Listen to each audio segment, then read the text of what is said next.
सुबह का समय था। सूरज धीरे धीरे उग रहा था। नदी किनारे बसे एक छोटे से गांव में आरव नाम का एक छोटा लड़का रहता था। आरव को पानी से बहुत प्यार था। वह घंटों नदी किनारे बैठकर नावों को देखता रहता। बड़ी बड़ी नावें लोगों को एक किनारे से दूसरे किनारे ले जाती और हर बार आरव की आंखों में चमक आ जाती। आरव सोचता, काश मेरी भी एक नाव होती। लेकिन उसका परिवार गरीब था। उसके पिता मछुआरे थे और घर चलाने के लिए बहुत मेहनत करते थे।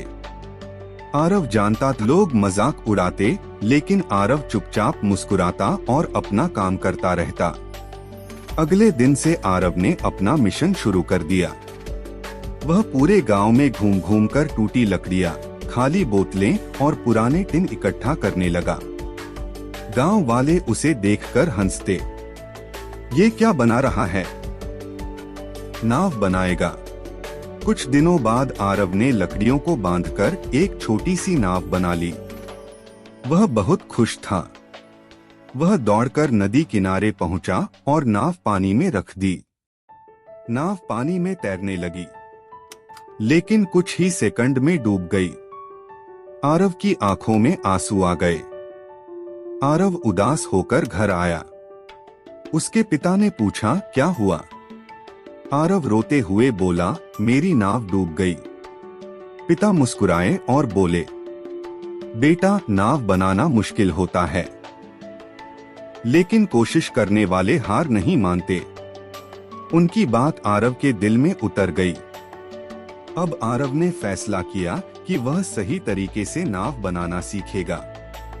वह रोज नदी किनारे बैठकर मछुआरों को देखता। कैसे वे नाव बनाते हैं, कैसे संतुलन रखते हैं, वह सब ध्यान से सीखने लगा। दिन बीतते गए। आरव ने मजबूत लकड़ियां ढूंढी। इस बार उसने बोतलें भी नीचे बांधी ताकि नाव तैर सके। उसने रस्सी से सब कुछ कसकर बांध दिया। उसके हाथ छिल गए थे, लेकिन उसकी मुस्कान नहीं गई।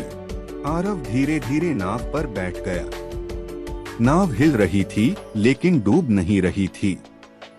वह धीरे धीरे पानी में आगे बढ़ने लगा। यह उसकी जिंदगी का सबसे खुश पल था। अचानक आसमान में काले बादल छा गए। तेज हवा चलने लगी। नदी का पानी उफान पर आ गया। आरव डर गया। उसकी छोटी नाव लहरों में हिलने लगी। आरव को पिता की बात याद आई, कोशिश करने वाले हार नहीं मानते। उसने हिम्मत जुटाई और नाव को किनारे की ओर मोड़ने लगा। कुछ मिनट बाद वह सुरक्षित किनारे पहुंच गया। गांव वाले दौड़कर आए। सबने पहली बार उसकी तारीफ की। पिता ने आरव को गले लगा लिया। मुझे तुम पर गर्व है बेटा। आरव की आंखों में खुशी के आंसू थे। अब आरव रोज अपनी नाव चलाता और लोगों की मदद करता। धीरे धीरे उसने बड़ी नाव बनाने का सपना देखना शुरू किया। छोटी नाव ने उसे बड़ा सपना दे दिया था। छोटी शुरुआत भी बड़े सपनों की शुरुआत होती है।